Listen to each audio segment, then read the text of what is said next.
BPSC की शिक्षिका मनीषा की हत्या में आया नया मोड़, पति ही निकला कातिल। समस्तीपुर के दलसिंह सराय थाना क्षेत्र के घटित एक चौंकाने वाली घटना ने पूरे इलाके में झकझोर कर रख दिया था। पुलिस ने खोकसा गांव में एक बीपीएससी शिक्षिका की हत्या के पारिवारिक और सामाजिक संबंधों के काले पहलुओं को उजागर किया। पुलिस ने त्वरित कार्रवाई करते हुए दोषियों को गिरफ्तार किया और घटना में जुड़े अहम सुराग भी बरामद किए। इससे दिल दहलाने वाली घटना की शुरुआत सितंबर 2024 को हुई, जबकि पुलिस को सूचना मिली कि खोकसा गांव में नरेश शाह की बहू और बीपीएससी शिक्षिका मनीषा देवी को सिर में गोली मारकर हत्या कर दी गई। शुरुआती जांच में मृतका की ससुराल पक्ष ने हत्या का कारण जमीनी विवाद बताया, लेकिन मामले ने तब नया मोड़ लाया जबकि मृतका की मायके वालों ने ससुर पक्ष पर ही हत्या का आरोप लगाया। मायके वालों का दावा था कि मनीषा की हत्या पति पत्नी की आपसी विवाद के चलते हुई। पुलिस जांच में पता चला कि मनीषा और उनके पति अनीश कुमार शादी के बाद से ही कई समस्याओं का सामना कर रहे थे। मनीषा के शिक्षिका बनने के बाद उनके पति को उनके किसी और से नज़दीकी संबंधों का शक था। इन परिस्थितियों ने उनसे बीच लगातार तनाव उत्पन्न होता रहा। मामले की गहन छानबीन के दौरान 3 लोगों से अनीश कुमार, नरेश शाह और सुनैना देवी को हत्या में शामिल पाए। इनके अलावा हथियार की आपूर्ति करने वाले 2 अन्य लोगों को भी गिरफ्तार किया गया। दिनांक 24 तारीख को हमें एक सूचना प्राप्त होती है लगभग 5 बजे के आसपास कि महिला शिक्षिका जिनका नाम मनीषा कुमारी है, उनकी कुछ अज्ञात अपराधियों के द्वारा हत्या कर दी गई है। सूचना का सत्यापन किया जाता है तो इनके जो ससुर जी है जिनका नाम नरेश शाह है, उनके द्वारा बताया जाता है क्या कि कुछ ऐसे लोग हैं जिनका ज़मीनी विवाद उनके साथ चल रहा था।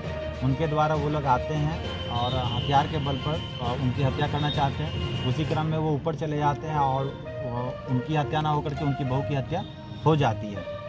हालांकि हमने उस समय भी बोला था कि कुछ ऐसे मामले हैं जिस पर अन्य बिंदुओं पर भी जांच करने की आवश्यकता है। इसी क्रम में जब हम लोग जांच करते हैं, जांच के क्रम में हमें पता चलता है कि कुछ अन्य भी हैं जिसे हमें देखना है। लड़की के घर वाले, उनका भी आवेदन हमें प्राप्त होता है जिसमें उन्होंने ससुराल वाले के पक्ष में ही आवेदन दिया है कि कुछ महीने पूर्व से ही पति पत्नी के बीच में थोड़ा मनमुटाव चल रहा था, जिसके आधार पे घर वालों ने बीच बीच में कॉम्प्रोमाइज़ करने की कोशिश भी की थी। हालांकि मामला कुछ ठीक नहीं चला और नहीं बन रहा था। महिला शिक्षिका जिनकी 2023 में नौकरी लगी थी, जो कि बीपीएससी टीचर भी हैं, वो अपना रूम ले करके वहीं पे खजूरी में जहाँ पे इनका मतलब पढ़ाती थी, वहाँ पे ये रूम ले करके वहाँ रहना चालू कर दी थी। जिस आधार पे पति को और उनके सास ससुर को शक होना चालू हुआ कि हो सकता है ये महिला जो है किसी अन्य लोगों से बात या किसी अन्य तरह के मतलब संबंध वगैरह की बात इन्होंने की। और शक के आधार पे इनके जो पति हैं जिनका नाम अनीश कुमार है, उन्होंने इस शक के आधार पे एक हथियार परचेज किया है इन्होंने, जिसका एक प्रूफ भी है जो कि इन्होंने क्रेडिट कार्ड से पेमेंट किया है। और साथ ही साथ एक कॉन्स्पिरेसी के तहत एक महिला शिक्षिका है, उनसे एक सुसाइड नोट भी लिखवाया जाता है। साथ ही साथ घटना के पहले दिनांक 20 तारीख को थाने में आवेदन दिया जाता है जिसमें ये कहा जाता है कि उनकी हत्या हो सकती है और उनके हत्यारे वो ज़मीन के विवाद वाले वो लोग हैं जो कि उनको हत्या कर सकते हैं।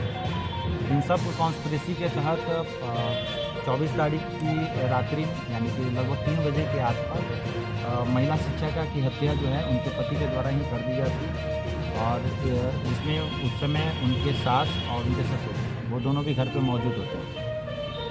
इन सब सूचना के आलोक में हम लोगों ने पुष्टि की और ससुराल वाले के पक्ष में ससुराल वाले के दिए गए बयान के आधार पर हम लोगों ने हथियार, खोखा और 4 जिंदा कारतूस बरामद किया। साथ ही साथ एक लेटर भी बरामद किया जो कॉन्स्पिरेसी के तहत लिखवाया गया था महिला शिक्षिका के द्वारा, और वो भी आवेदन हमें प्राप्त है जिसमें थाना को ये दिखाया गया दिशाहीन करने के लिए एक भूमि विवाद का पूरी तरह से कॉन्स्पिरेसी के तहत दिया गया था आवेदन, जहाँ पे हत्या की साजिश रची गई। मतलब कुल मिला के यहाँ पे सिर्फ शक, उसमें अन्य पहलू भी है जैसे कि 3 महीना पहले से ये शक हो रहा था। दूसरी बात, महिला शिक्षिका की नौकरी लग गई थी, ये लड़का ऑलरेडी बेरोजगार था, हालांकि यूट्यूबर था ये, जहाँ पर इतना अच्छा अर्निंग नहीं कर पाता था। लड़की सरकारी नौकरी वाली थी। एक शक के आधार पे पिछले 4 वर्षों से शादी हो चुका था, इसमें इनका बच्चा भी नहीं था। तो ये हालांकि इनको शक था कि कुछ और ना हो जाए, नौकरी लगने के बाद ये महिला कहीं और चली ना जाए, इस तरह की स्थिति पैदा हो रही थी, जिसके आधार पर इन्होंने इसकी हत्या की। इसमें किनकी इसमें उनके परिवार के मतलब लड़की के सास, ससुर और पति और वो 2 गिरफ्तार हुए हैं जिन्होंने हथियार की सप्लाई की थी। तो वो बात तो अभी स्पष्ट नहीं हो पाया है, क्योंकि उनका जो सुसाइड लेटर प्राप्त हुआ है वो लिखवाया गया है, कुछ दिन का पुराना है, इनके द्वारा भी खुद कहा गया है। हालांकि हत्या के कुछ समय पहले लोग लिखते हैं सुसाइड नोट, लेकिन वो सुसाइड नोट पुराना है और जो इन्होंने एक्सेप्ट किया है कि हथियार के बल पे अपनी पत्नी से ही इन्होंने लिखवाया।